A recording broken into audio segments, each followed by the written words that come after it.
This is Robocop Rogue City, a game that on paper sounds like the usual licensed rubbish that comes out 30 years too late to cash in on nostalgia. It's based on the original Robocop, a movie from 1987, which means it should be a half-baked shooter slapped together by people who only saw the remake. But, and I can't believe I'm saying this, it's actually good. You play as Robocop, the Peter Weller version, not the sleek iPhone in a suit from the reboot. You walk around, slow, unstoppable tank with a chin, handing out justice, throwing criminals through shit and quoting one-liners like it's your job, which technically speaking, it is.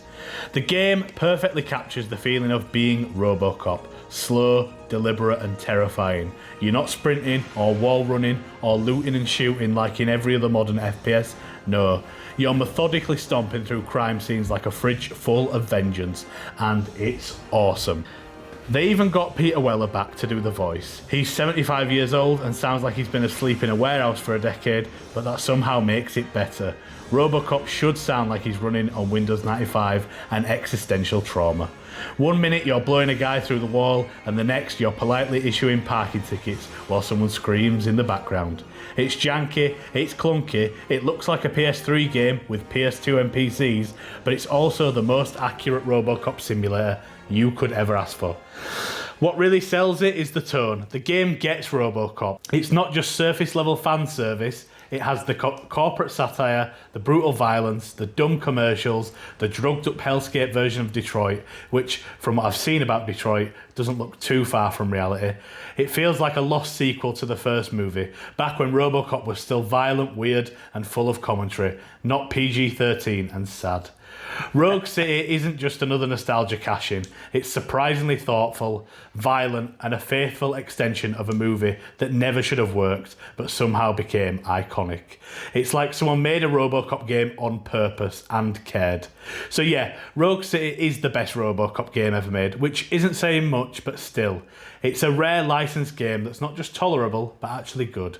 It understands Robocop better than most of the movies after the first one did. It's violent, grimy, darkly funny, and it lets you throw a guy through a vending machine in slow motion. Play it now, or there will be trouble. It's my Robocop impression. Ollie, have you ever played Robocop Glitch City? I have never consumed any material relating to Robocop whatsoever. This is all new to you then. Yeah.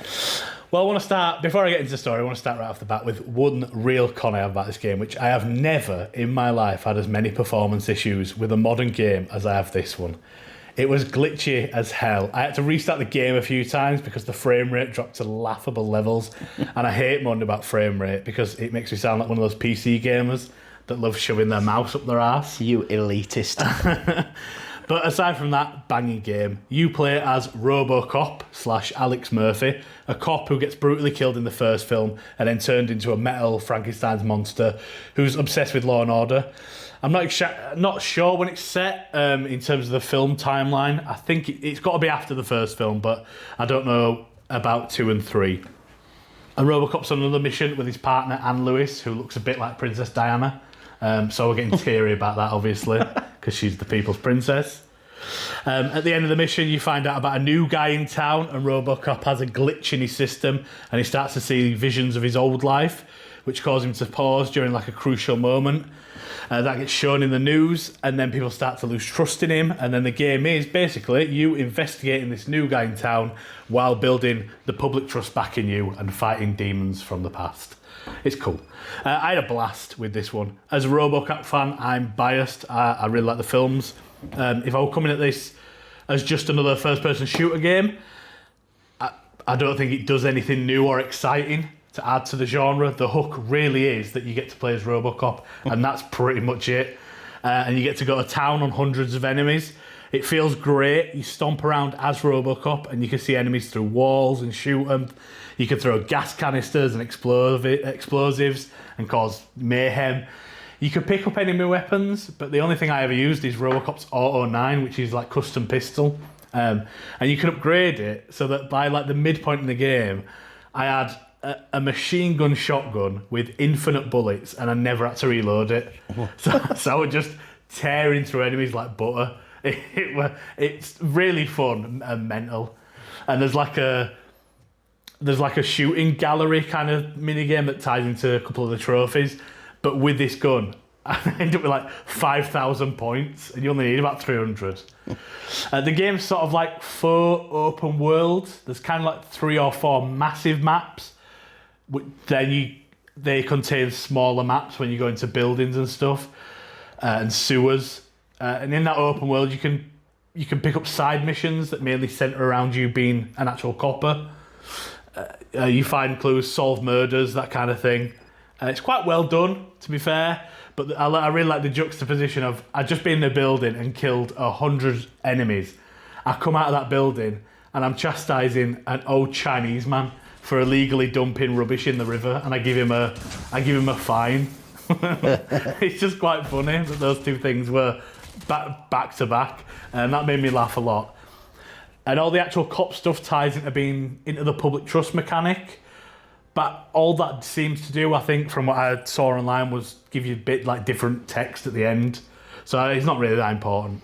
Is it like the honor mechanic in like Red Dead? Yeah, kind of. It's not even as. It's not like if you've got low public trust when you walk in through an area, people don't shout at you or anything. Oh. It's just at the end of the game, it basically says Robocop restored the public trust in him, and he's loved by everyone.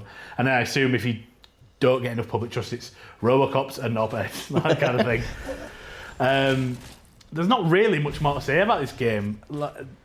It's other than I just had loads of fun. Like the only other thing I can say is that it's just really, it just looks horrible.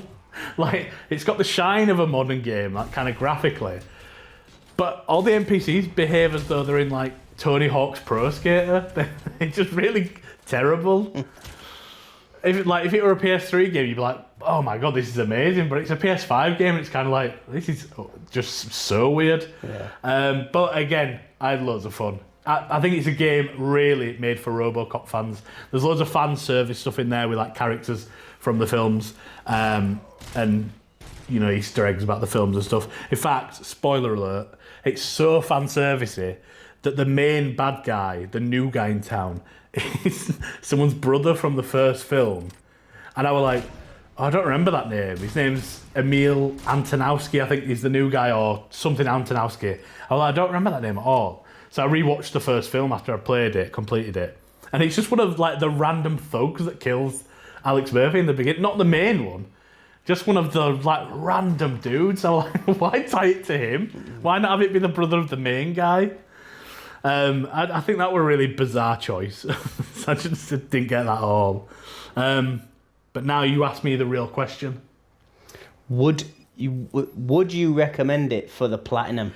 Yeah, I would recommend it for the platinum. I got every single trophy without looking at the trophies on the PlayStation thing, and without using a guide. I just got every single one of them from just playing the game. That sounds like a platinum trophy that I could get. It took me about 8 hours maybe to sort of complete the entire game and get all the trophies. The only trophy that I would watch out for is there's one where you have to rescue a cat from a burning building, and one where you have to find like a secret in a train yard, and they just take a little bit more exploring than you would think is all, but still very easy. They're somewhat obvious. Just be on the lookout if you don't use a guide, and you can do it all in one playthrough. Now, would I recommend this just to play as a game? It's a bit more difficult because I had a blast, but I'm a Robocop fan. I don't know if you'd enjoy this as much if you're not a fan, because it's sort of there's definitely better first-person shooter games out there, and it's so janky at some points. And there's a lot of in-universe stuff as well, and references to the films that if you're just not a Robocop fan, you'd be like, well, that doesn't mean anything to me at all. So that might not make sense. I'd say if you get it for free like I did on the PlayStation Plus, then play the tutorial level and see how you feel. If you like the tutorial level, the rest of the game's exactly like that the whole way through, with just some added extra bits on. So if you like the tutorial level, yeah, you'll do fine. Any more questions? No. Then, thanks guys for watching. We'll see you in the next one. I'll be back. It's the Goodbye. Wrong robot, innit?